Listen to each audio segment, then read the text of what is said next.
okay ဒီ lens ကိုအဲ့တော့မှကိုကတချင်းတစ်ပုံနဲ့တစ်ပုံလုံးမှာ lens ဟို style တီးရဲ့ပုံစံနဲ့မတူဘူးကိုအဲ့ခါကျရင်ဘယ်လိုဒီလောက်ရလဲဆိုတော့ဥပမာ C1 ကိုပြောင်းတဲ့ခါမျိုးလဲပြောင်းရတယ် D1 ကိုပြောင်းတဲ့ခါမျိုးလဲပြောင်းအဲ့ဒါတွေကို pattern တွေကိုဘယ်လိုရွေးလို့ရလဲဆိုဒီမှာကြီး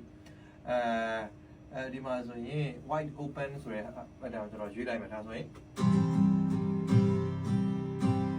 ဒီလိုမျိုးလေးသွားမယ်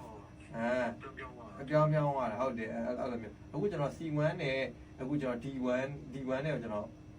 ဒီကောင် lens ကိုကျွန်တော်ရှင်းလိုက် okay ဒီကောင် okay ကျွန်တော် C ရဲ့ဒီကောင်ကိုကျွန်တော် G ကို copy လုပ်လိုက်မယ်ပေါ့နော်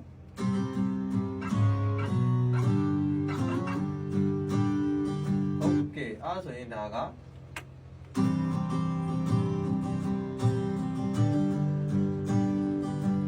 ဒါ C နဲ့ D နဲ့ကိုသူကချိန်သွားပြီဂီတာ player ရေဘယ်လိုလုပ်မှာဟုတ်လားဂီတာဘာလို့ဂီတာဟိုကောင်းစားရေဝယ်နေတော့မှာလေလို့ okay အဲ့တော့ကျွန်တော်တို့ဘာကြီးနားထောင်ကြအစအနေပြန်နားထောင်ကြ